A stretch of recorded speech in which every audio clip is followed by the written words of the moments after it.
You're listening to the WB Download, coming to you from Wheel & Builder's showroom in Studio 1C. We are a podcast centered around building custom homes, the customer experience of building a custom home, and a really entertaining listen from many great guests and interviews that may or may not have anything to do with building. I'm excited to share with you their voice and their stories that will enhance your idea of the custom builder world.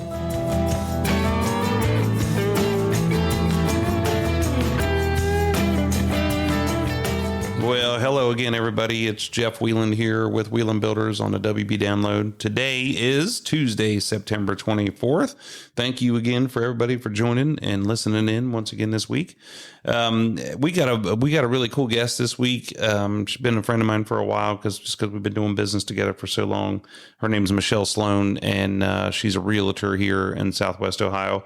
And she also has a radio show, and I was on her radio show on 55 KRC a couple times in the last couple weeks for Homerama, which sparked our interest to say, hey, why don't you come on to the WB Download and let's talk. So she did that. So we're going to have an awesome interview with her today. And, right now, let's talk about what's going on with everything happening in the world. We're super busy. And I like to reach out and talk to other businesses that aren't building businesses. And, one of the businesses that runs hand in hand with us is usually the automobile business. And I have a couple of friends of mine that own dealerships and some guys in our community, and was talking to one the other night, and he's like, I just hate to say it, but, for an election year, we're busy, and everybody hinges things on an election year. And if I look around and think about elections and think about things in an election year, every year is an election year. Election year is the president of the United States election year. And in the last several years, the presidential seat has been made such a mockery of, and people, it causes arguments between friends and causes all kinds of disruption in the United States that I think people don't give a shit about it anymore. I think most people are looking at this going, these guys are clowns. What they do is never going to affect anything that happens to me personally. And anything that they promise during the election never happens.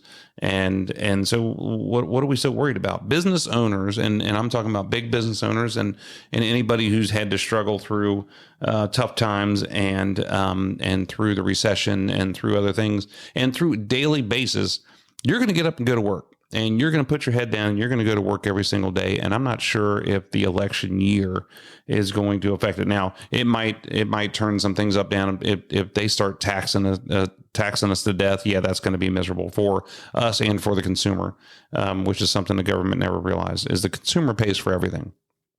Those things will really, really twist us up.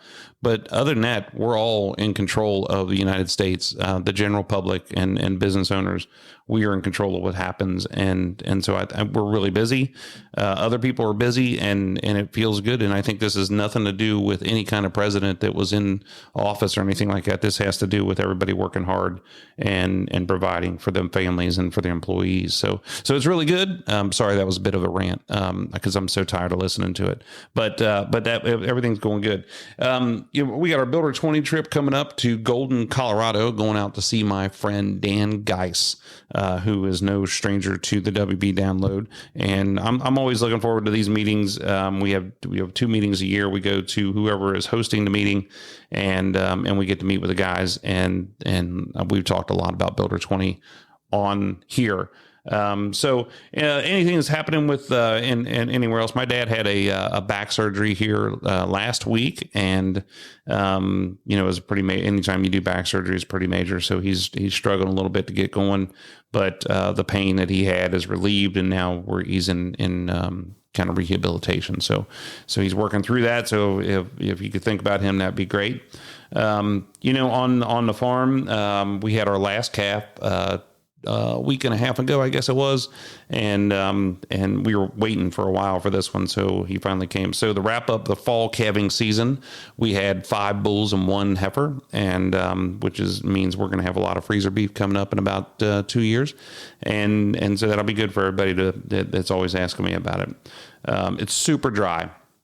And we're in a clear, obvious drought here in Southwest Ohio, and in many places the United States are, with no rain in sight. And guys have started harvesting weeks ago. because of the dry. Everything's so dried out, everything's burned up, and they're able to get in the field quicker. Now this poses a risk because if anything happens out in the field, it's just so dry that all the heat from the machines and everything happening could spark a fire. So guys are trying to prepare for that the best they can. And in as well as in harvest season, and you see people mention this all the time, please watch out for the farmers on the road. They are making their living, and you might get frustrated with them moving slow, taking up the whole place, but just sit back and relax, and they'll be out of your way shortly. But good luck to everybody out there pulling in the harvest for the fall here. So that's really all we got going on. I mean, there's one other thing I want to tell you is Raina and I, my daughter and I, went to the Farm Science Review. It's an annual agricultural expo up in London, Ohio, just south of Columbus. It's all outdoor. It's huge. I mean, we walked 17 miles, I think it was, when we were all said and done with. And the only reason I'm telling you is because this is super excited for me, for Raina to be like, hey, I want to go to this. And so it was an opportunity for her and I to walk around all day long, without anything else distracting us. In fact, I had a couple phone calls, and she was upset because she's like, listen, this is you and me today. You need to shut that thing off. So, and she was really interested in a lot of the different things that were happening. I mean, you get to sit in a lot of big tractors. You get to see a lot of different equipment, new equipment that we want to use. And so she was walking around. So the leading up to this, she's all excited about the fair next year. And we finished building her rabbit hutch last weekend. And this thing is 12 feet long, and it's made for 2 rabbits. And she, of course, is smart enough to make it expandable in case we get a 3rd rabbit. And so we put this thing together. We went and picked up her rabbits from some friends of ours and bought some rabbits from them last Monday.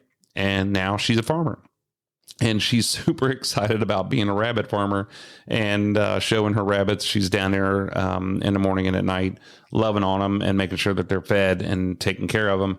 And then it gives us an opportunity for us to do things together.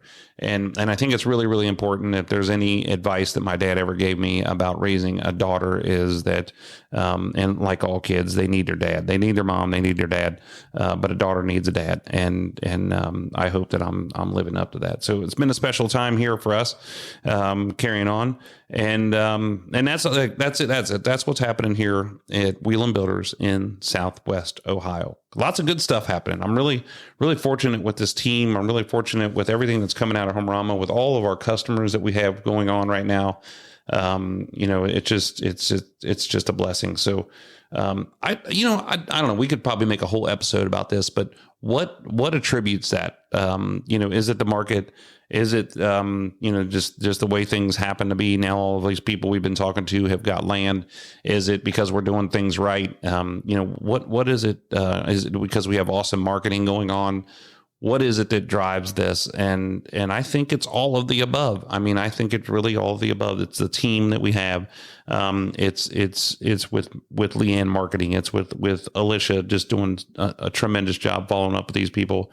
It's our system during selections and the people that we have in place doing those things with Robin and Kelly. It's the guys out in the field making sure that we don't overload them and they're building really fantastic houses, but not being stressed out and spread too thin. It's maybe it's the faith of the employees here and just circling and surrounding ourselves with great people. It's just a huge attraction. I don't know what it is, but I'm looking around. I'm super excited the way things are going and the way they are. And just, I don't know.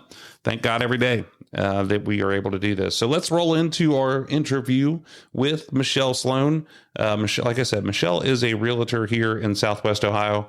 Does a great job, and you're going to find a couple different interesting stories. I always want to hear from realtors who deal with new construction, who don't just deal with resales, and who also have been in the business for a long time, and they do it for a living, not part-time.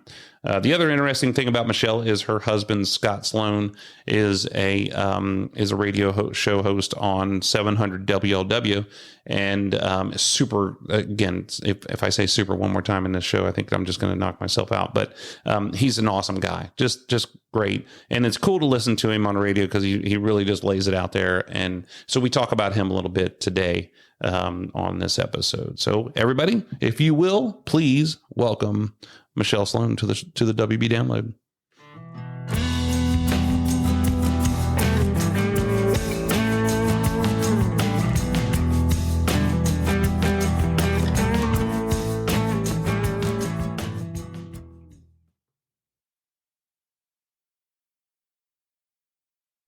All right, as I said, today on the WB Download, we have Michelle Sloan with Sloan Sells Homes with REMAX, right? Right, REMAX time. Welcome to the show.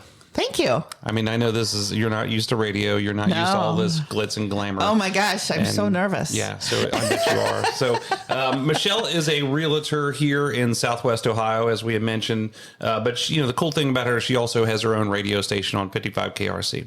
And so you have been doing this for a number of years. So you're no stranger to coming in and doing things like this.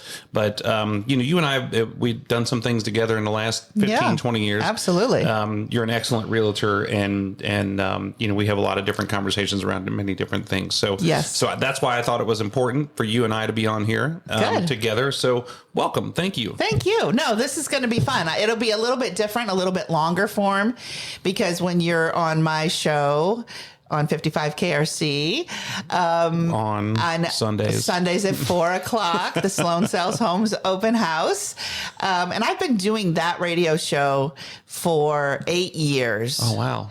And yes. And so it's been an hour of time where I talk about all different topics related to real estate, trying to be very helpful and giving information, just like you do in this podcast. It's important for us to be experts and not always just promoting ourselves. Right.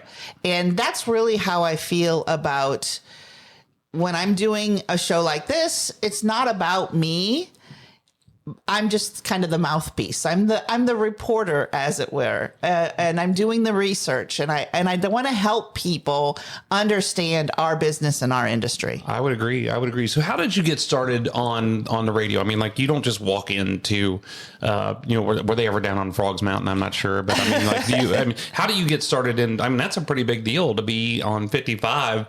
You don't just walk in the door and go, hey, by the way, I want to have my own radio show. Well, okay. So if you start back at the beginning, I went to school at Bowling Green State University. Yeah.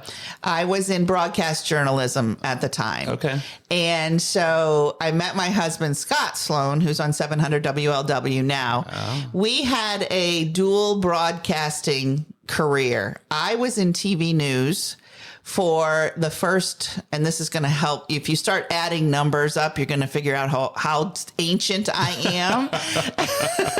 But I was in the broadcasting news industry for 15 years before we moved to Cincinnati.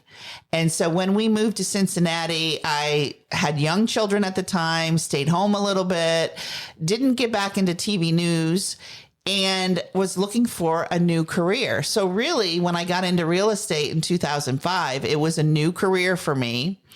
But I still, in the back of my mind, loved broadcasting, that was part of my DNA for so long that I felt like it was important at some point to find a way to merge those two passions that I have. Yeah. And so 8 years ago, and a lot of people don't understand. So my show on 55 KRC is actually paid programming. So I pay for it. They don't pay me. I was going to ask, that was going to be one of my questions. Yeah, you have to pay to be there. I do have to pay to be there. Yeah. And in the end, it is just a big commercial for me. But at the same time, I have to be able to provide information. But there's probably a certain part of you and Scott that where you feel comfortable with the microphone. You feel comfortable in that room, but you enjoy it, right? 100%. Yeah. When I got out of the TV news business, when we moved to Cincinnati in 2000, it was really hard for me to transition out of the media and go and find something new, reinvent myself. And that really was hard because I was in TV news. I was on camera.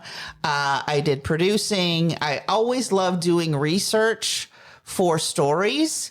And I found that getting into real estate was not unlike being a TV news reporter because I'm doing research on different builders and different properties and different locations in the city that we have grown to. I mean, we've been here now for over 30 years, and just Cincinnati is home for us, and we would never be anywhere else. So where did you grow up at? Tiffin, Ohio, which is northwest Ohio, south of, real close to Bowling Green, actually. So, I know a couple builders up there. Yeah, and my parents are still there. My sister's there. We go back to Tiffin. Certainly not as often as we maybe should or could, but it's just a easy trip up 75. Where was he from? He was originally from Buffalo, and then his family moved to Warren, Ohio, and that's when he went to BG. When he graduated from high school, and that's where we met, and we've been together ever since. Nice. 35 years of marriage at this point. Wow, that's so you're not cool. even 35 years old yet, are you? I'm not. No. So I have no idea what you're talking about.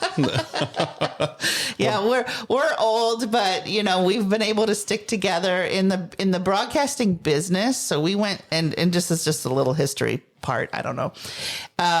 We started at BG. We went to Toledo. He was in radio. I was in TV.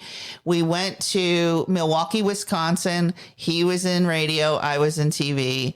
We went to Charleston, West Virginia. He was in radio. I was in TV. We had a short stint in Youngstown, Ohio. Then we moved back to Toledo. And that's when, everything started to, and at that point, actually, we moved back to Toledo for my job.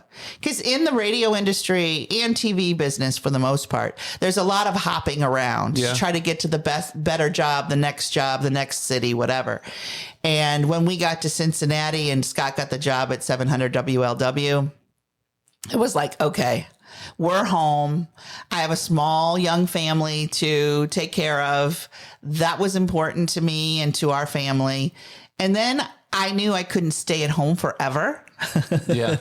And my neighbors, when I told my friends, I'm going to get into real estate, because I can set my own schedule. I can be my own person. And they did just that, right? They laughed at me like, you fool.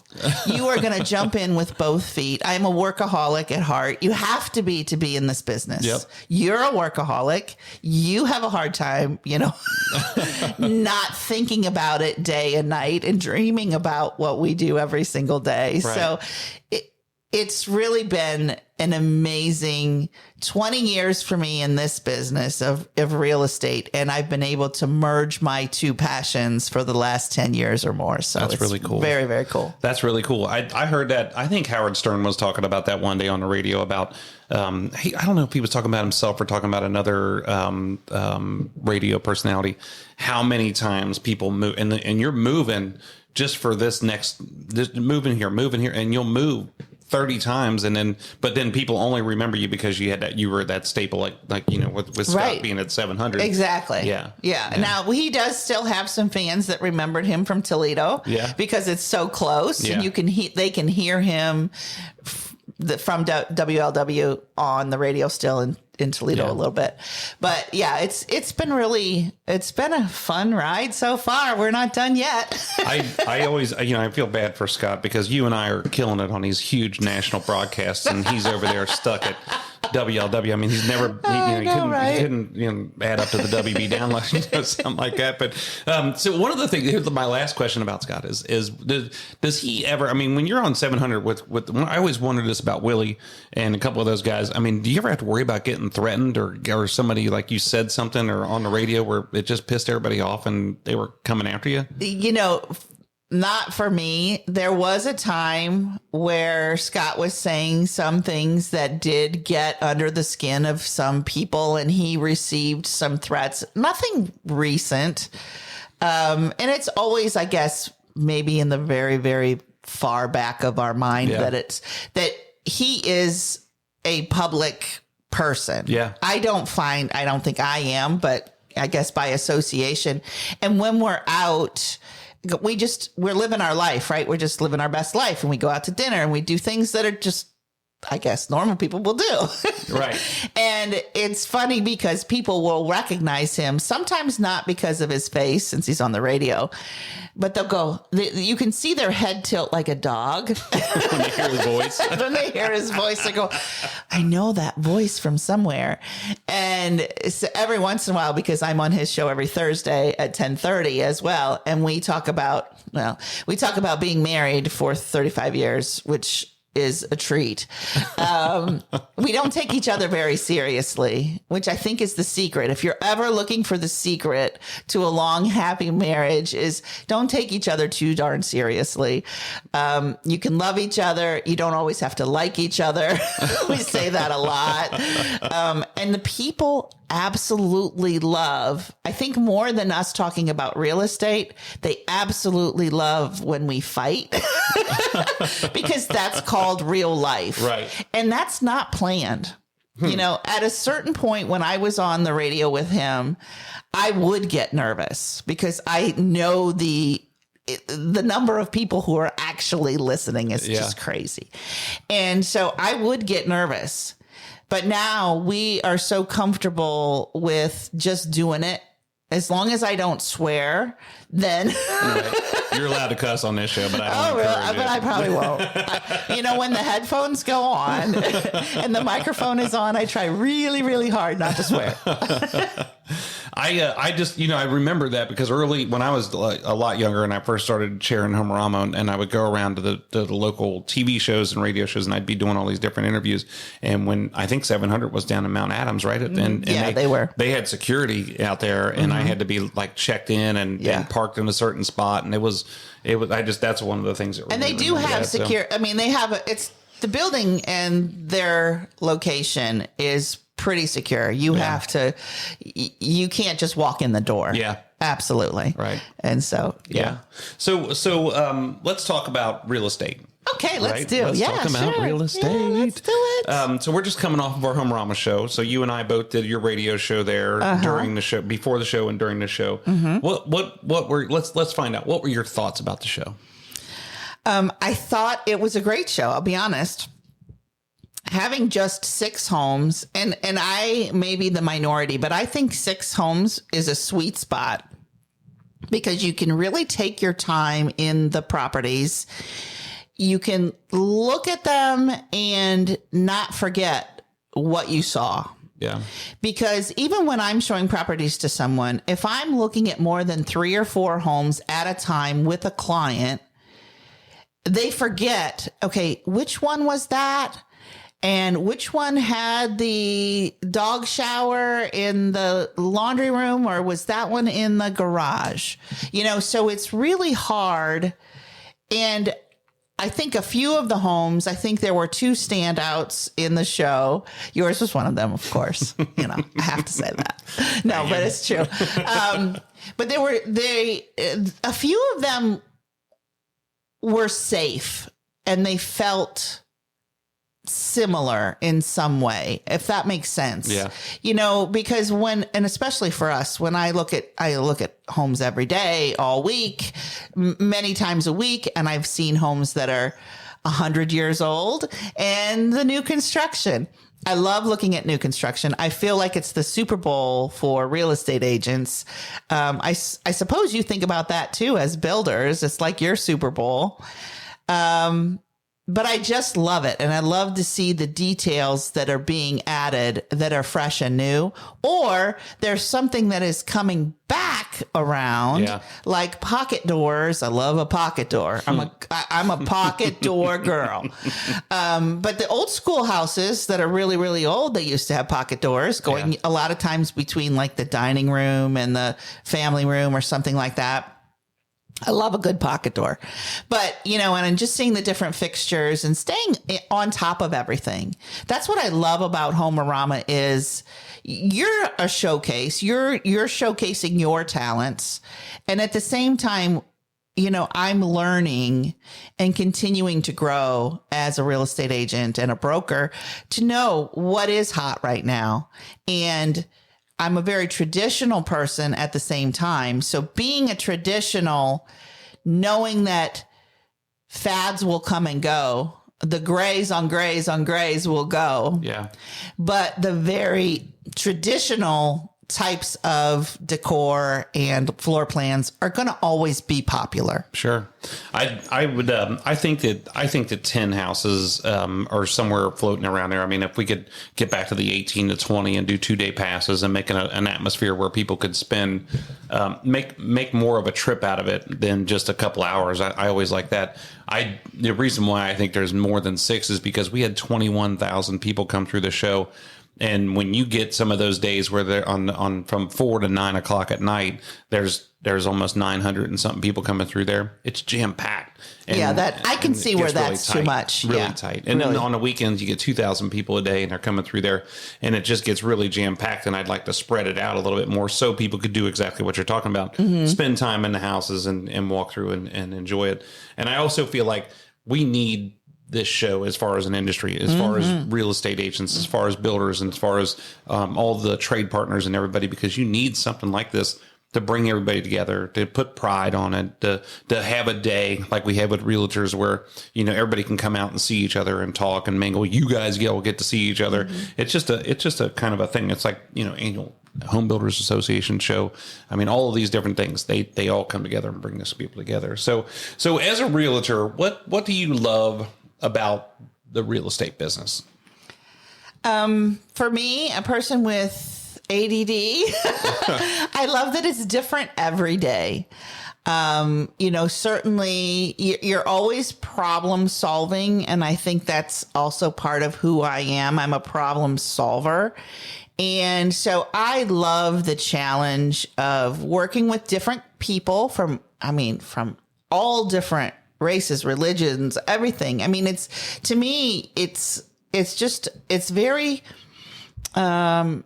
building relationships with people you would never, ever meet in a million years. Right. And I get the opportunity to meet different people every day, and people that I would never in my wildest dreams think I would get to know or even know that I needed to know them. Yeah.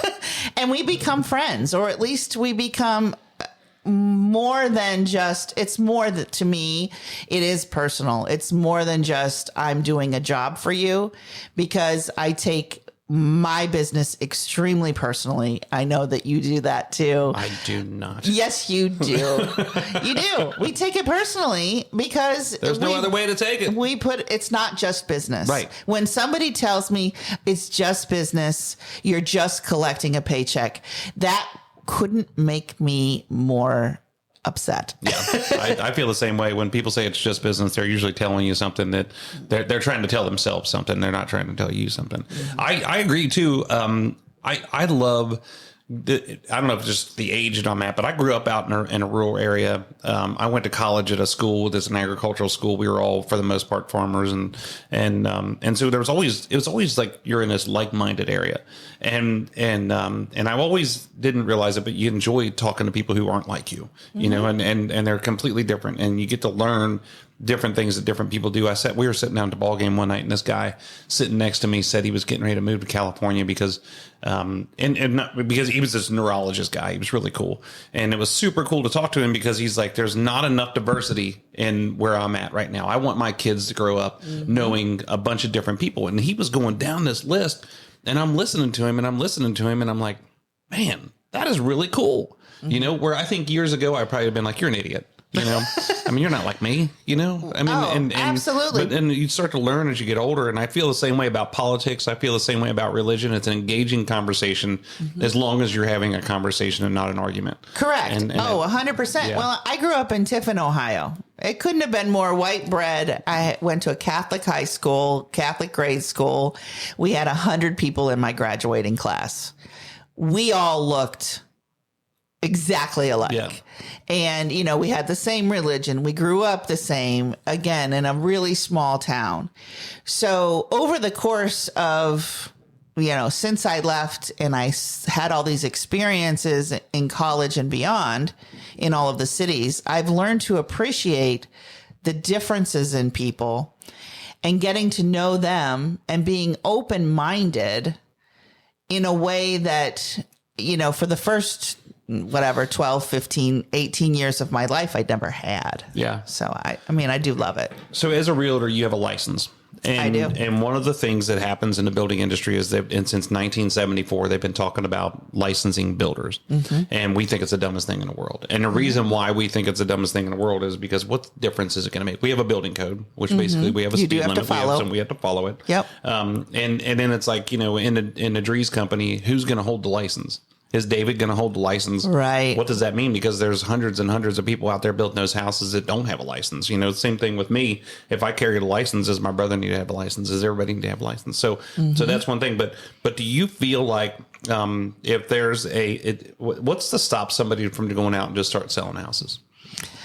That's an interesting. You can sell your own home. You could represent yourself as a for sale by owner. Fizbo. You can Fizbo it. But, you can't work for somebody else. It's just and it's interesting because in the last couple of years, home inspectors were required to become licensed. And that's been new because, just your Uncle Joe, who maybe, I don't know, he doesn't have a license in anything except for he thinks he knows things. Right. Could have a few years ago just gone and done your home inspection. Yeah. Today, that's not the case. I think it does create a sense of professionalism, and it does keep us all at least on the same page. And I do think that that's really important because it could be like the wild, wild west. Yeah. Now, we've had a ton of new real estate agents jumping in since COVID, since 2020. And a lot of them don't know. They don't know what they don't know. Yeah. I almost swore there. I don't know if you felt that coming close. on. I know. It was really close. But, yeah, absolutely. It's frustrating because when you take your job so seriously and you are licensed, and I even, I'm a realtor and I'm a broker since I now own my own company. And people can come to me with their questions and I have that extra education. I feel it is important because it is the largest transaction. Now, for a builder, you do have codes and you do have standards. So being licensed, I don't know how, how that would work. The same question was too, is like, what if something happens, like you get in trouble? I don't know what the trouble would be. Like you weren't building the house per code or something, which still doesn't make sense because you still have to pass inspections. But if you got your license, are you not allowed to go to work the next day? I mean, do you just stop building? I mean, what do you do? Go take tickets at the movie theater for a couple of weeks while you're on suspension? Or all those questions were kind of crazy. I do feel like, I don't see that in the world. I have a story to tell you, but I don't want to make this about me. I want to make it about you. No, but I want you to tell me. But so did you sell that house in Pine Run yet? Do you still have it listed? No. So what happened was. So we're going to have to tell the whole story. Okay. But we took it off the market because my seller had some personal issues. Okay. She's going to be moving out of state, and then we're going to be putting it back on the market. Okay. We're going to actually do a few things that it's more difficult to change out flooring and do some things when someone's actually living in the home. Yeah. So she's going to go ahead and move out. We're going to do some new flooring. We're going to do some touch-ups. It'll be fresh and back on the market very soon. So the house that we're talking about is the first house that I ever built for my dad out of school. The first house that I built that I was a supervisor on my own for. Michelle told me that on her show a couple of weeks ago that you had this house listed, but you didn't realize that was the first house I ever built. Right. And so I've been thinking about it, and I wanted to tell you this story. And we were just talking about whole house inspectors, and I don't have much admiration for a lot of those guys, but I have my doubts about some of them too. So we're in this house, and this is the first. It was a model home, and then my dad decided to sell it. So we sold it to a single Italian lady, and she spoke broken English, and so she hires these whole house inspectors to come through there, and we're standing, me and her, and there was two inspectors, me and her, and one of the inspectors were standing down in the basement, and he takes the cover off the furnace, and as soon as he's showing her something, inspecting, and so as soon as he takes the cover off and the furnace is shutting down, we hear this big boom and the house is rattling, and he goes, oh my gosh, he says, this furnace is bad and it's got bad combustion air and it needs to be replaced. And he's going on and on and on, and he's like, did you hear that big boom? That's what this was. And I'm like, that doesn't sound like, this doesn't sound right. Maybe I don't know what I'm talking about, but this doesn't sound right. And about 5 minutes later, here comes the other guy walking down the stairs from upstairs, and he's covered in drywall and insulation. And what happened is right as soon as that guy took the cover off the furnace, that clown was up in the attic walking around and missed the truss and fell through the ceiling in the master bedroom at the subfloor right when they took the cover off that furnace. And I was getting ready to kick this guy's ass, and right at the same time, as soon as I got ready to say something, she said something, because I think she was frustrated with him already, and she started out in English and finished up in something else and fired him on the spot. And I thought it was the coolest thing ever. Oh, wow. Oh, my goodness. And that was in that house that you have listed. That's crazy. Yeah, no, it's a great home. It has, my owner actually, she seems to think that maybe you lived in that home, or somebody in the family lived in the home. Nope. Yeah, maybe just as a model. Yeah, it was just a model home. Yeah, it was all decorated, had furniture in it. Yeah, that's what she probably thought. Yeah. That's crazy. Because she's lived in it since the beginning. I don't know if that's the same lady, though. I would have built that house in 1998. Yeah, 1998. We might have to hash that out at some point, because did that person end up buying the house for sure? Oh, yeah. Okay. Yeah. All right. Yeah. Wonder if it's still her. I don't know. Could be. I don't know. Could be. Small world. So do you have boundaries? You were talking about clients, and do you have boundaries with clients? I mean, you're talking about you're always busy. You're always doing this. You're always doing this. Do you have a drop dead at 6 o'clock? You're not answering the phone anymore, or you're not going to go out on meetings on weekends or anything like that? And I find, I'm only asking you this because I'm interested in it, because I tell our employees this, and my wife was really good about this when she was working here, is to say, here's the line, right? And because if you have an issue, you're like, man, that guy was calling me at 10 o'clock last night. I'm like, did you answer the phone? I talked to my people about that, right? And so there needs to be work-life separation a little bit. There does a little bit, but it is so extremely hard, right? Especially in this day and age when everybody wants everything immediately, 100% immediately, and so there's a fine line. I think it depends on who it is. I hate to say that. Yeah. But, certainly on a Friday night, Friday nights are my nights usually where I need to just de-stress just a little bit. So anything after 7 or 8 on Friday night will just have to wait till tomorrow, till Saturday. And I do tell people to a certain extent, listen, I'm not going to be available between this hour and this hour. Am I looking at my phone at all times? Yeah, probably. Is that annoying to my husband? Absolutely. Because we like to go golfing. That's kind of both of our outlet.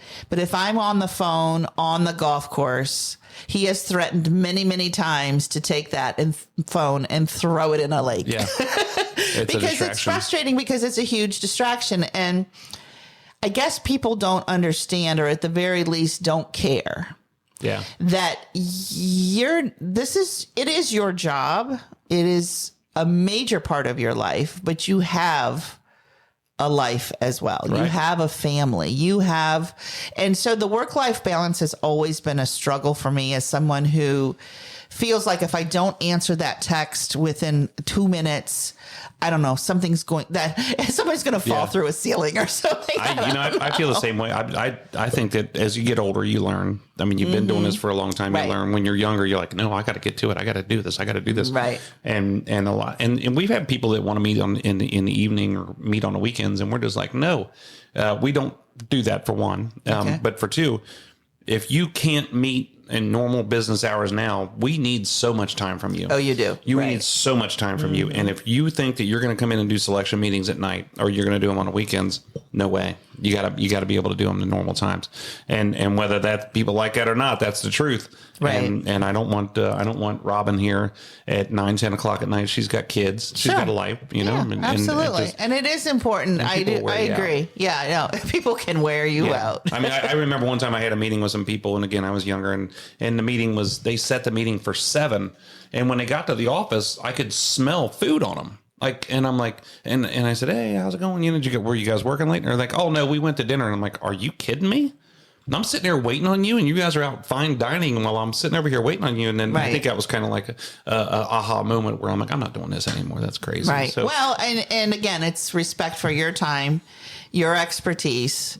And if you're not willing to respect that boundary, and it is about setting boundaries, expectations. We've talked about that a lot. Yeah. Expectations in our business is so important to be setting those expectations at the very beginning. Okay, listen, you're going to be building a new home.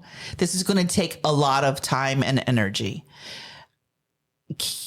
Are you up for it? Are you able to do it? Yeah. That kind of thing. Yeah, for sure. And so let's talk about. I feel like we could just make this thing go on for like hours. I know. Boundaries, okay. And I'm like, man, I could just keep going on about this conversation. But so let's talk about this new. Everybody's talking about the new rule change for realtors. Oh, right. Do you really think it's going to change that much, or is it just going to make people do business just in a different way? Yes, correct. Right. It is. It's not going to change. I should say they're going to do the same business, handling it with different paperwork. Well, but it is going to be frustrating. And I think, I don't know what the statistic is. Over 1 million agents are going to get out of the business because it's going to make business that much more difficult. It's really, you know what? If you're scared of change, you shouldn't be in our business anyway. Right. It's because there's constant change. The stock market's going to make the housing, everything go up and down. The mortgage rates are going to, make the market go up and down.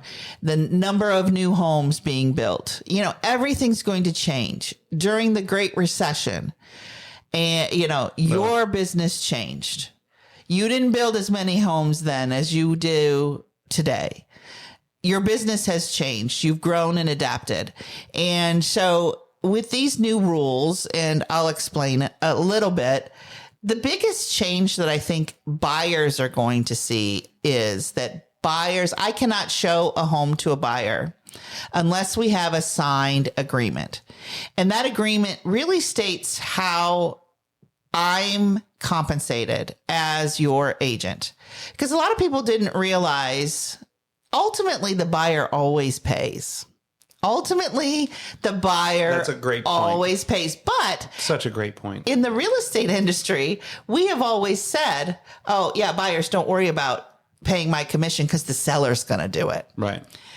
So I think we hurt ourselves in the fact that, well, if you break that apart, and I talk about this like baking a cake, you're going to get there. It's just, how are you going to break up those ingredients? Yeah. You need flour and sugar.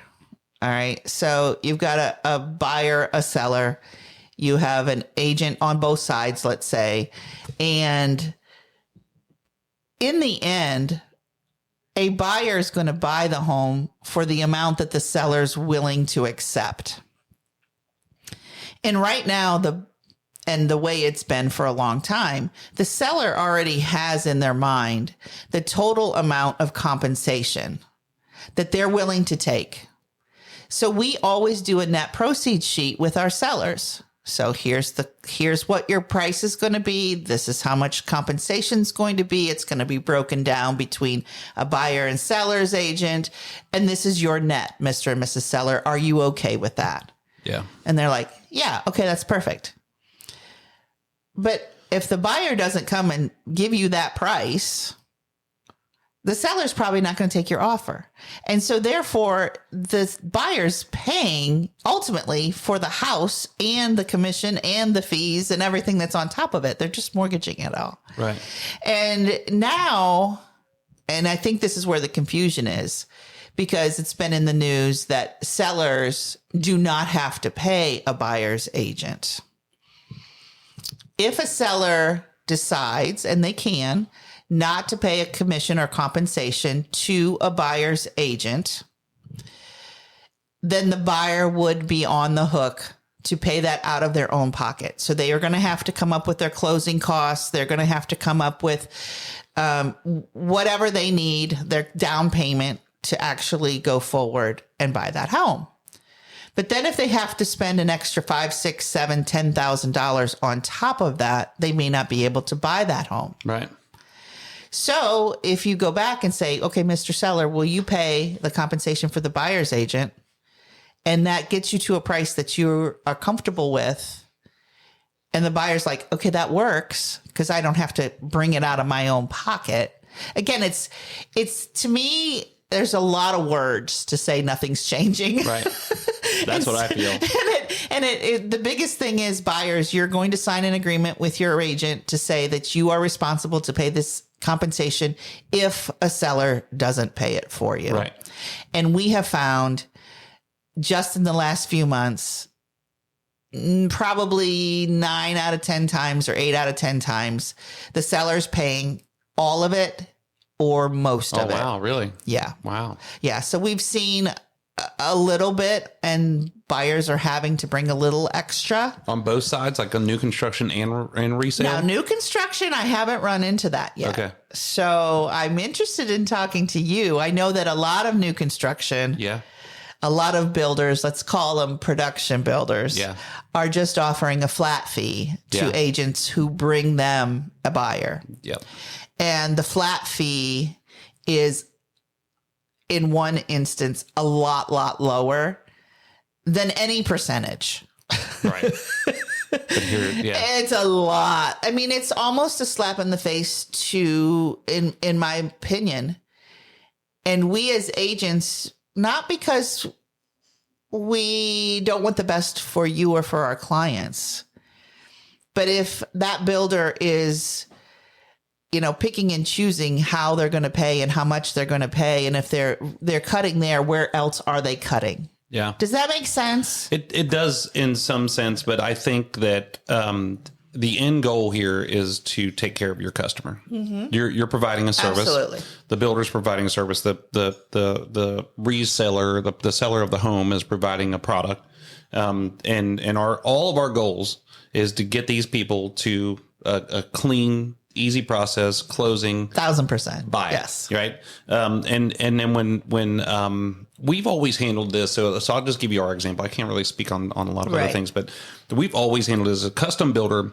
We don't have a fixed price of anything. I had a guy come through Home Rama and say, well, what's the base price of this house? I'm like, That's this not is a the base thing. price. I mean, there's no, he's like, what are the upgrades? I'm like, there's no upgrades. I mean, this is a custom house, everything that goes into it. So if you come to me and you have a real estate agent that you want to use on a sale, then we, even before all this stuff went down, we line item that to say, we are paying this agent this much money. Mm-hmm. It's no different than I'm paying, for 2x4s. Here's how much money I'm paying. This is a tool that we are using to build this house. Mm-hmm. And it's quite simple.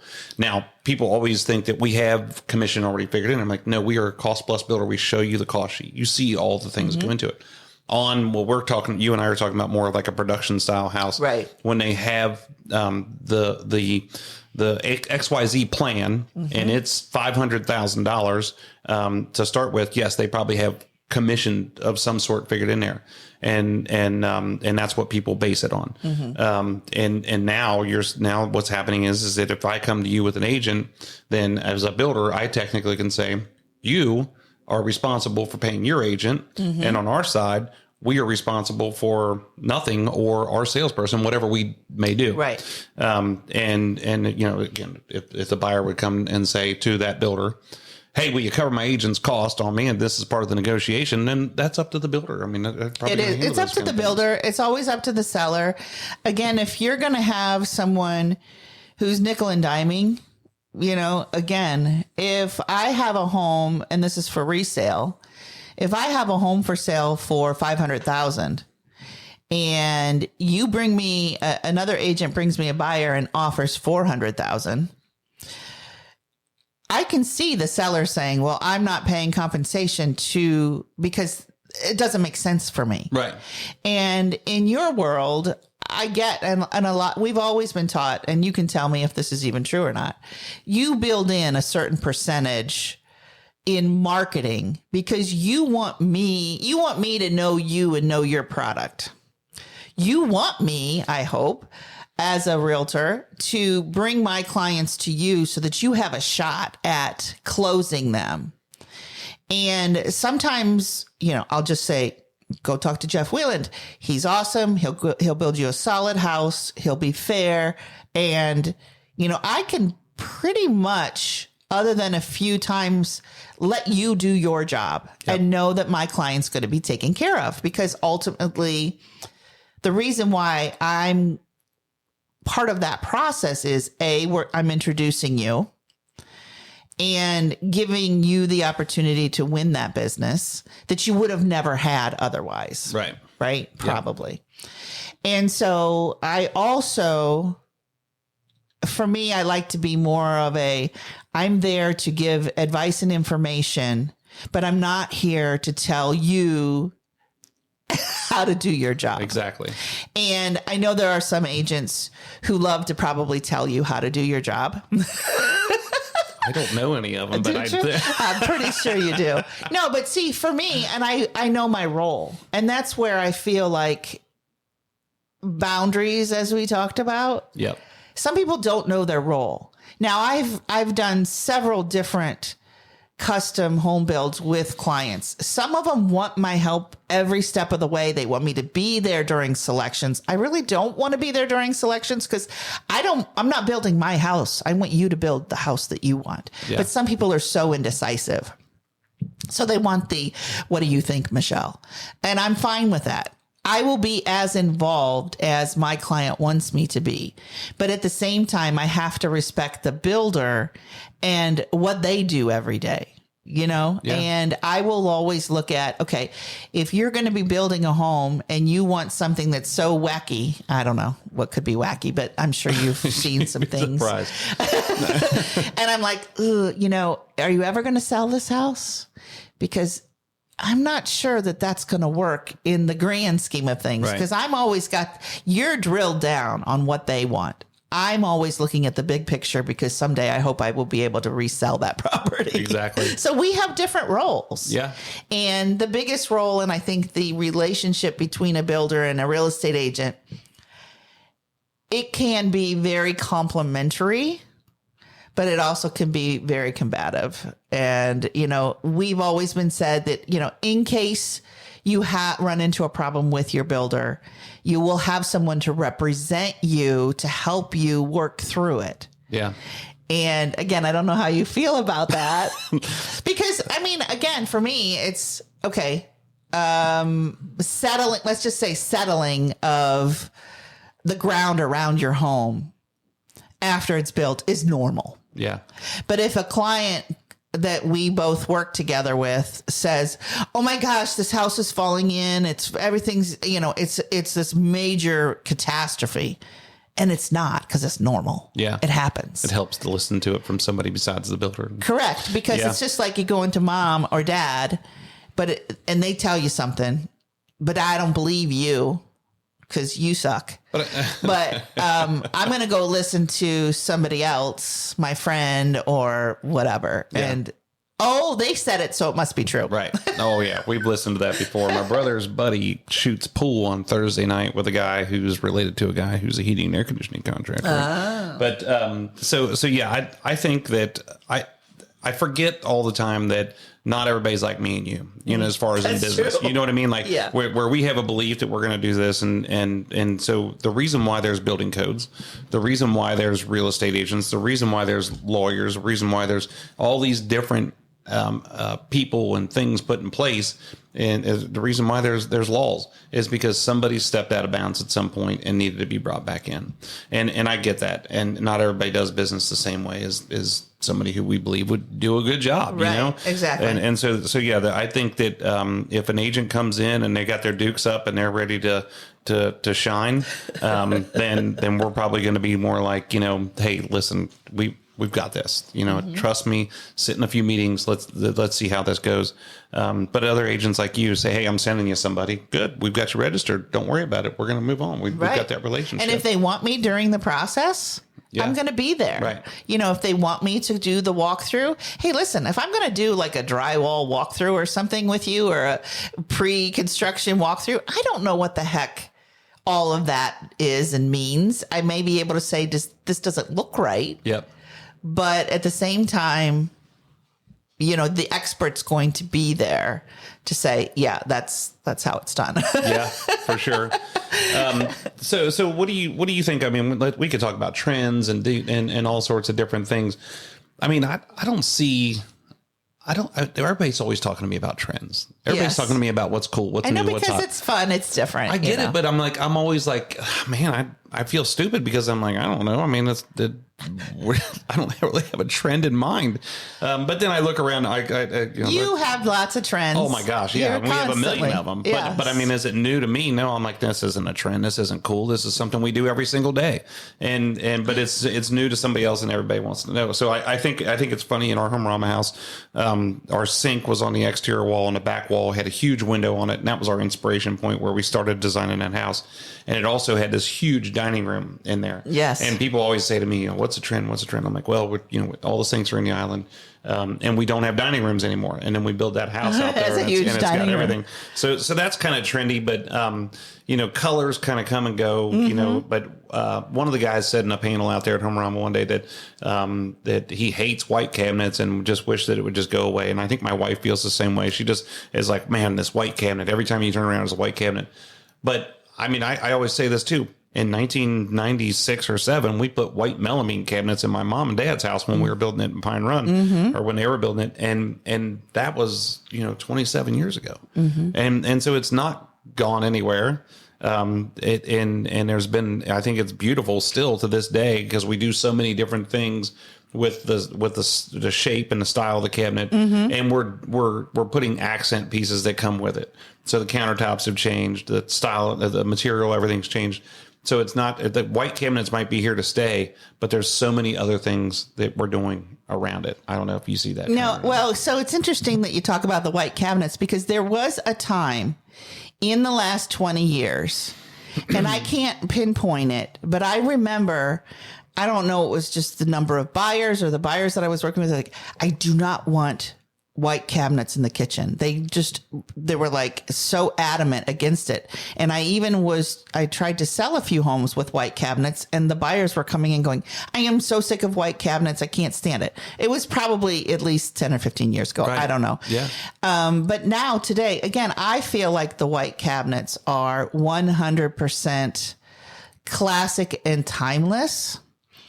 And you can do so many things around it. Yeah. You can make so many changes. You can have a dark countertop. You can have, your white on white on white, which I always thought that was too much white. And I thought that was too trendy. And I still think that that's too trendy because it's just too much white in a house. Well, you want to think about something crazy is go to a Rolodex and find out how many different colors of white there are. Oh, right. You know what I mean? Yes. I mean, it's amazing how many different. Well, the antique white with the little what was it? The brown edges and stuff. What was that called? Yeah, the gel stain. Yeah. I mean, that sort of came and go pretty fast. Yep. So there's always variations, but if you stick with, to me, classic is white. Yeah. And you can, because your cabinets, that's one of the biggest expenses that you will have is your cabinetry. Absolutely. And you're really not going to change your cabinets unless they're falling apart or the house is 100 years old. Yeah. And so when you choose a cabinet, especially with a custom builder or a production builder or any builder, I always suggest, and it's just think about it. If you're getting the gray cabinets, and again, or I met with somebody yesterday and they're getting the dark navy blue cabinets. And I just like that, I took a really big deep breath before I said anything because I'm like, okay, that's beautiful now. I love it. But you have to think at some point, is that going to be something that you're just not going to love anymore? Just like, oh, I know, 15, 20 years ago, green countertops, like green, forest green countertops was all the rage. Maybe they were cheap. I don't know what the heck the thing was. It was maybe the Yuba Tuba that was the only color of granite that existed in the world. But, you know, there was so much of it.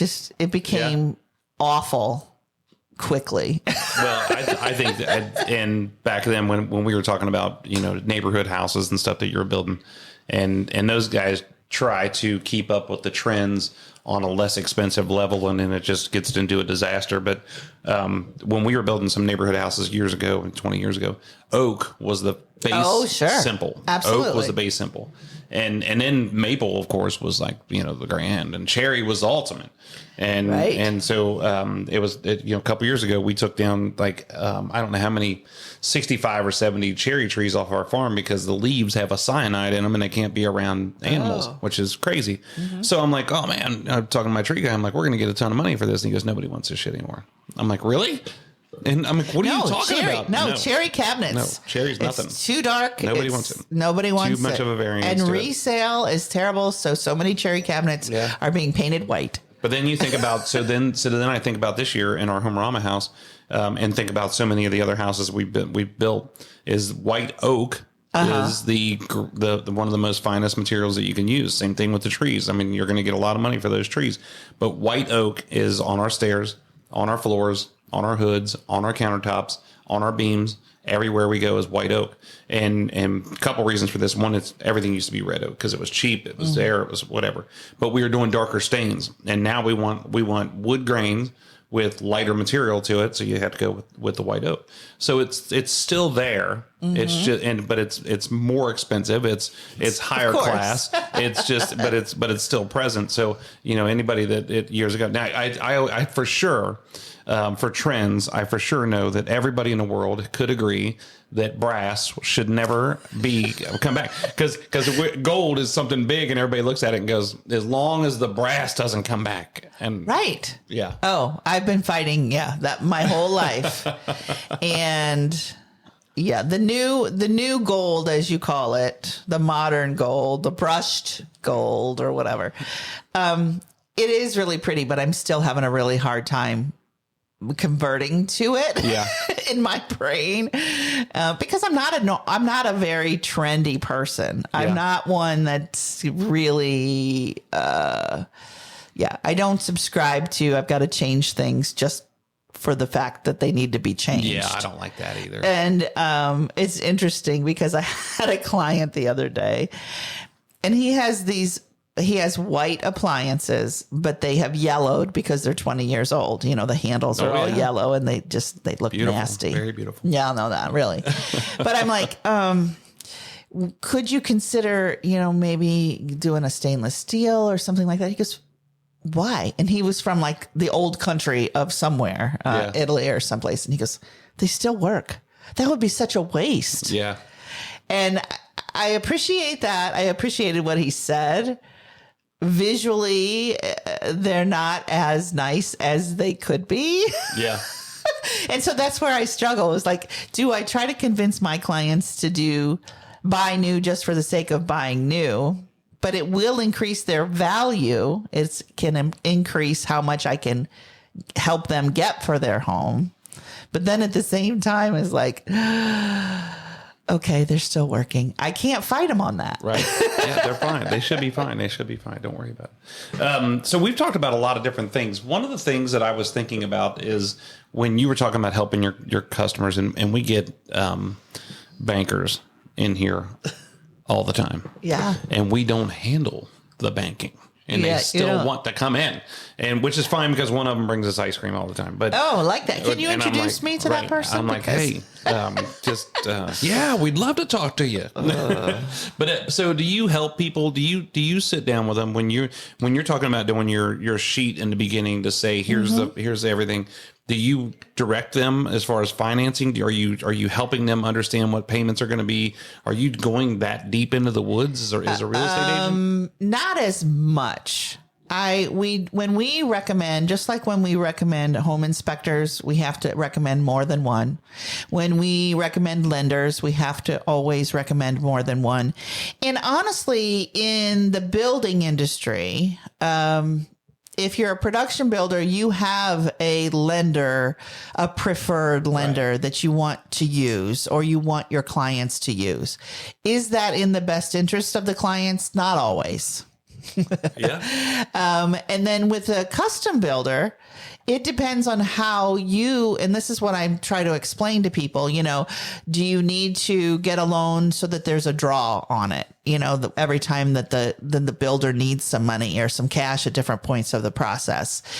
So it really depends on the builder and how they do their business. Yeah. Again, it's you, I'm sure you hold the loans though. I do not. You don't. Nope, okay. The customers carry the loans, and for me, I just want to make sure again the customer is in good hands, and that they're going to have an enjoyable experience throughout this whole thing. And so a lot of people will say, "Man, they got the best rates," and I'm like, "Well, the rates don't necessarily matter if they're going to screw you on the closing costs and the service and how they handle things." So there's always a deep things. My wife Shannon, she was a mortgage loan officer for years, and has taught me so much about this stuff. But one of them is a good faith estimate, is to say, here's exactly what this is supposed to look like. Yeah. But for me, I'm not necessarily preferred lenders, but preferred policy, preferred method. And so how do we do our draw schedule? Right. Do I have to go to Canada or California or something like that and talk to somebody out there and wait 4 hours in the morning before I can talk to somebody? How long is your turnaround time on releasing the draws? How do you communicate that with the customer? What's your final draw look like? Because here's a big sticking point with me. We get 10% deposit from our customers, and when we put it into a bank account to hold that money. But what I don't want is that bank to, on my first draw, withdraw that 10% out of my first draw. So that's a big sticking point for me. If you're going to do that, then we're probably not going to do business together. Well, and that's important to know from the get-go. Yeah. And not every lender is going to understand that process. Right. And so, but I always, always, always recommend having someone local. Absolutely. So that you can talk to them and you can get on the phone and you don't have to go through, 17 different prompts. Because if you can't call your lender and say, hey, listen, Jeff needs this money now, and they need to be able to snap and do it. And if Jeff can't call that lender and tell him he needs that money now. Exactly. But after the recession, it was kind of our rule when we were still carrying our own loans and doing a lot of banking, is that we would only deal with privately owned banks. Yeah. And because those big banks, and I still to this day will sit here and list them all off. They either embarrassed me or they screwed us in that recession, and I'll just never do business with them again. And the poor loan officers that call me and say, hey, I want to come in and talk to you, and I'm like, listen, I've got 2 words for you for one, but heck no. But yeah, right. But no, they don't. It's not their fault. They didn't make those decisions, but it's still my policy. I'm not going to screw with you when your company did that to us. So lending is really difficult. But I wanted to get your take on it. Yeah, absolutely. I mean, I get involved as much as I need to, because again, that's not my area of expertise. Right. Can I give you options? People that I know and trust, 100%. But from that point, I don't know truly, and I really don't want to know. You can tell me I have $1 million in the bank, but someone else is going to have to verify that. That's not on me to verify your funds. And if, Jeff and I are talking, a real estate agent and a builder, okay, do these people have enough money to do what they want to do?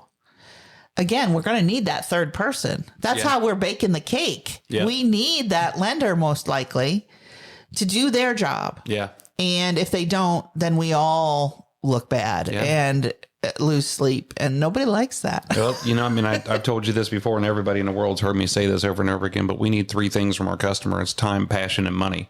And when you talk about that money, it gets to be an awkward subject. It has to be an honest subject, but you have to understand where the money's coming from how much you have to spend, and it has to be real. I mean, we need to know this because it does have to be real. I mean, it has to be real because we need to know this, and that's what got us into the recession. That's what a lot of people feel like got us into the recession was a little thing called truth in lending, and it was not truth in lending. People were just saying, "Hey," it was unstated income too, and people walk up to a bank and say, "I make $100,000 a year." Well, they're like, "Come on in, we'll give you the money." And that was it. So what? I mean, you know, doing this for a while and doing this with both new construction and resale, and all the things that you've done in your career, what advice would you give somebody either new into business or that's been into business for a while? I mean, what advice do you give to people? Well, if for real estate agents, you mean? No, Realtors? For anybody. Yes, for real estate agents. Oh, okay. Do I think you I like don't know. your dear Michelle? Yeah, let's do that now, shall we? No, I'm kidding. I think you have to have a mentor. I do. I think it's really important to have a mentor. You had your dad as a mentor, right? Kind of? Yes. Oh, stop. He made a funny face. You can't see the funny face. You really do need to. That's why I did it, because you can't see it, because you're not supposed to say I was making a funny face. Now he's going to listen to this thing, Dad. and he's going to call me, and he's going to be like, what's your problem? But you've had, no, I think you need a mentor. I think you need to get as much information as possible about the job that you are about to do. You have to learn. It has to be a passion. It's not just about the paycheck, because so many people say, real estate agents, this is so stupid. There are some stupid real estate agents, just like there are probably some stupid contractors and some stupid builders. Yeah. There's stupid people everywhere. And so, when I'm consulting with people, I have to have them understand that in our business of real estate, you may go as 100% commission. That's what we do. That's how we make our money. 100% commission. I'm not getting money to fill my gas tank every week.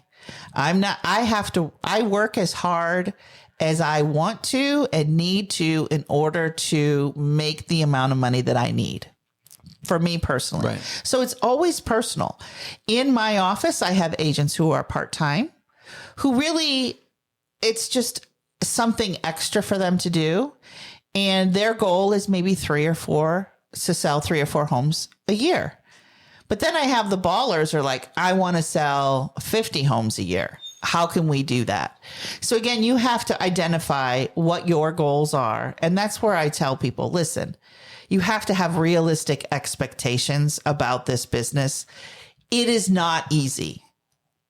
If you think it's easy, you need to just go find another career. And I think a lot of people who got into this industry because it's so easy. I mean, I could sell a house by just putting a sign in the yard. It's not that easy because there are so many layers of complications that can arise, and so many people are different, and you have to deal with so many different types of people and levels of, some people are so easy to work with and they will take my advice. But then there are some that want to fight me the whole way. Yeah. And those are the people that honestly make you not want to work in this business because they think they know more than you, but they've never sold a house in their life, or they sold a house 20 years ago. They've never done it since. A lot has changed in 20 years. And so respecting for clients and customers, we hope that they will respect our expertise. For new people wanting to get into the business, you have to understand the reality is it's long hours. It's hard work. You're dealing with different personalities, and the money you're going to get a big check, but guess what? You're going to have to pay your broker. You're going to have to pay your taxes. You're going to have to put gas in your car. You're going to have to put food on your table. You might have to buy some new shoes. And so that will only go so far. And that's where I think, again, the general public, they think, oh, you make so much money. Yeah. If you break it down, it's like anything. Some people work really hard for it. Some people do get lucky. That happens. But for the most part is going in with your eyes wide open and talking to someone who will tell you the truth. Because in the real estate industry, I think, what is it? 1 out of every 10 or something actually make it after 2 or 3 years. It's pretty bad odds to stick with it because it's hard. Yeah. Just like anything. Yeah. If it's worth it, it's hard. I love your advice about having a mentor, but I call him a hero. I've had like heroes in my life that have not only showed me a certain amount of respect to allow me to trust them, but also to lead me in certain directions, to teach me, to give me inspiration. I mean, all of those things are so important. Not that you want to be like them, but you want to be like, you want to follow the path that they have. Yeah. You take a piece of what you've learned from them because, over the years, I've had a ton of bosses, right? I'm older than I like to believe that I am at this point. I just had a birthday last week, you know that. But yeah, you take the bits and pieces from each person that you meet in your life and you're like, okay, that's a good one. I'm going to keep that in my pocket. I'm going to keep that in my brain and in my heart. I'm going to take that with me. But then there were some other aspects. It's like, okay, I'm going to do this differently because I don't think personally that's the right way to go. And that to me is what experience is all about. Yeah. You said we've learned a lot from when we were young and when we were just starting in this business. And at this point, I can breathe more, sit back and look at, situations in a different way than I did 20 years ago, 30 years ago. And you never plateau. I mean, I think that some people think, well, you've got enough experience to know. And I'm like, no, we're a manufacturer. Everything, and not to mention I'm human. Every single day, right. You learn something new. Absolutely. Every single day something happens that you never would have believed that would have happened. The other thing I was going to touch on is when you were talking about making the money, and people never understand the difference between gross and net. Mm-hmm. And if you've ever had a paycheck, I learned this when I worked at the Great Steak and Fry Company in Northgate Mall when I was in high school. When I came home with a check for like $48 after working 5 days, I'm like, this sucks. Yeah. Oh yeah. The first paycheck is a reality check, isn't it? Yeah. Cause they take everything out of it. And it's the same thing with building houses. It's the same thing with being a real estate agent is that you might get this much, but only this much is yours. Right. That's a problem that builders have had. If you don't know, is that when you get that money, it's not all yours. So don't go buy a Lamborghini and look like a jackass and then not pay all your trades. That's not smart. So there's won't be in the business very long if you do that. Well, you never know. Or you could be in jail. Yeah, you might go to jail. So the difference between gross and net, understanding what the net is, which is your actual profit. It's not your gross profit. Absolutely. That's really important. And it's how you carry yourself. Yeah. You're right. If you're going to look like a J.O. and, go out there and I'm not into all of that. So I'd rather just be a real person because it's funny because a lot of real estate agents, when they get to a certain, threshold, they're like, I got to buy my BMW or my Mercedes or my this or my that. And I'm always been like, yeah, but my signs won't fit in it. Again, that's where it's all about the realism and the reality of life. If my darn signs don't fit in that car, I don't want it. That's great. That's for sure. And I'm worried about getting dirt on it. No, I'm a practical gal. I think the other thing that people need to understand probably is that if you love to do something, so if you're a carpenter and you want to become a builder, you're no longer going to be a carpenter. And so you think you're going for the money, but you're just going for more headaches and probably less money. Mm-hmm. And the same thing with real estate. If you love to sell things, that's great. Mm-hmm. But you're a commissioned person. Mm-hmm. You are, even though you have a broker, you're still going to be running essentially your own business because you are in charge of your own finances. That's true. How you're going to market, how you're going to sell, all these different things. So you're no longer just selling. Now you're preparing, you're doing all these different things. It takes you out of not necessarily all of what you love, but it puts you into a different tier, and it makes it difficult to continue to do the things you love. And it is true, absolutely. And so you're an entrepreneur in our business, and it is work. Yeah, it's work. If people say it's not work, they're just not telling you the truth. Yeah, people would always ask my dad, say, if you weren't doing what you're doing now, what would you do? And he said, I'd go back to building houses. And he was a builder, and meaning that that you get so much of running the day to day and trying to balance people out and do all these different things, and you're not out there sweeping out houses and swinging a hammer and running a skid steer, and that's the fun stuff, and then you get in here. So that always made sense. Behind the desk. I'm sure that makes you, after a while, being behind the desk as someone who loves to be outside and be on the farm and things like that. It's the same way with me. I mean, I can't be behind a desk and that's the ADD in me. I can't be behind a desk for more than a couple of hours. I need to get out. I need to get in my car. I need to go look at houses. I need to go meet with people. I need to go see people. I got to do something. Yeah. And, there's a certain type of person. Maybe that's why we get along so well, Jeff. Because we have ADD, we forget that we knew each other. Oh, that's true. We just, hey, I know you. Well, man, I really appreciate you. I appreciate the business and the things that we've done through the years, and just being able to have these conversations. Absolutely. And I was telling my wife the other day, I said, I think it's the funniest thing in the world whether you think it's as funny or not. But, okay, let's go. Did you ever see that Tim McGraw commercial where he's buying like a Coke or something like that at the gas station, and these two old women are behind the register, and they're like, "What's it like to be married to Faith? And she's such a great singer," and going on, and like at one point he goes, managed to sing a few songs myself, and they're like, "Oh, God bless your heart." And I get that way a couple times in my life, but I was telling Shannon the other day, I said, when we were walking out of Reds Fest and me and Cody were walking up the sidewalk, and I just happened to catch you and Scott walking down the street out of the corner of my eye. And I turned around, was walking back there, and Scott's like, "Oh God, here comes another fan." And I walked up to you, and I'm like, "Hey, how are you doing?" He knows you too. I know. It was just funny. It was just funny. So I don't really know where I was going with that story, but I just think that was like a funny part. We've known each other for that long. Am I Tim McGraw then, or am I Faith Hill? That's what I'm trying to figure out. I don't know. You'd be whoever you want to be. Gosh darn it.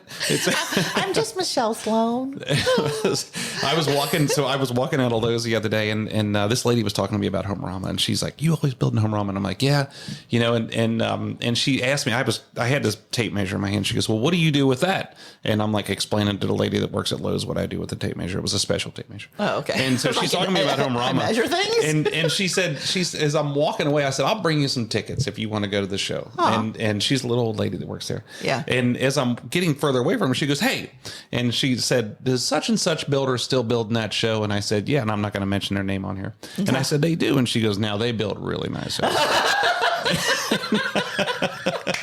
And I look back at her and I'm like, "Okay, I'll see you later." Thank you very much.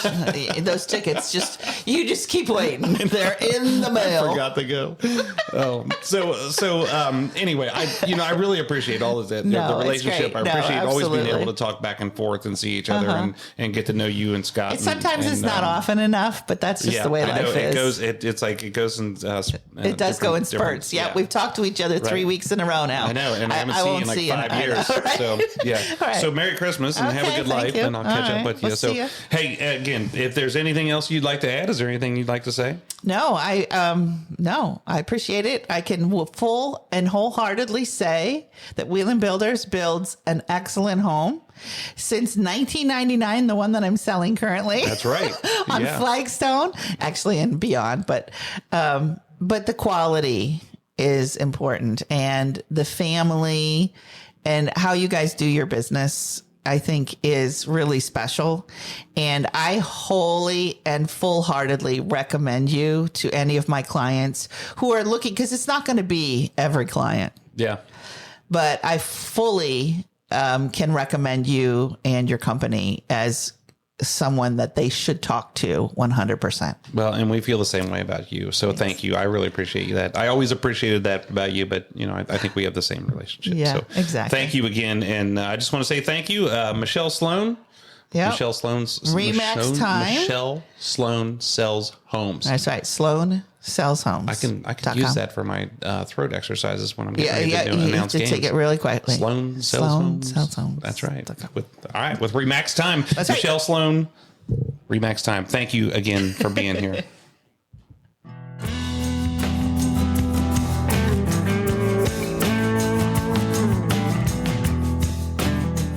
All right. Well, there you have it, folks. Michelle Sloan, Sloan sells homes here on the WB Download. Check her out on our website. Check her out as best you can. I mean, she does a great job. And obviously, from listening to that interview, she's been doing this a long time and has a wealth of knowledge. So thank you again, Michelle, for being here. Thanks for taking time out of your day to do this. And I want to thank all the audience for listening every week. Man, it's overwhelming to when I'm out somewhere and somebody comes up and says, I listen to the WB Download. And I'm like, no kidding. That's awesome. So I'm really grateful for that. I want to look towards our next episode, and I believe we have Alex Riemann from Custom Distributors coming on the show. And Custom Distributors is our appliance supplier here for Wheeling Builders in Southwest Ohio, and family owned and operated business. And we've been doing business with them since 2000. We've been doing business on and off with them for many, many years, but 2011 consistently. So it's been a long time. And so it'll be good to hear what he has to say about what's happening in the appliance world. So, hey, don't forget to subscribe to the WB Download on your favorite podcast service, wherever you get your podcast from. And don't forget that we drop on the second and fourth Tuesdays of every month. And if you want to check out some things here for the WB Download, you can check us out on this. So where you get your podcast at, and then we script everything below that. And then Leanne also tags pictures and some other things there with it. Check that out. And if you want to be a part of the conversation, you can email me at wbdownload@wielandbuilders.com. That's wbdownload@wielandbuilders.com. And of course, please go to our website and see all the wonderful things that we're doing, the things that I'm always talking about on here, and check out all the beautiful homes that we built for these wonderful customers at wielandbuilders.com. That's WIELAND builders.com. So thanks again, everybody, for listening, and we will catch you next time here on the WB Download.